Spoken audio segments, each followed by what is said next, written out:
Akong gigisa ang onion at ang garlic, pati din ang karni.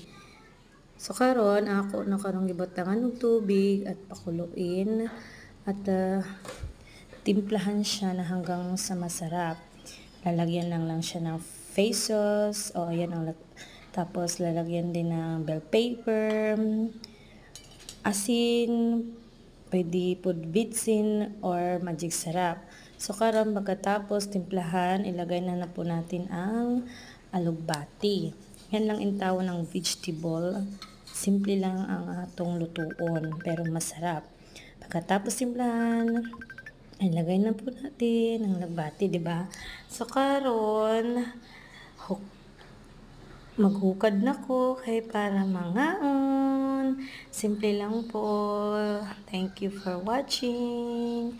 Bye-bye.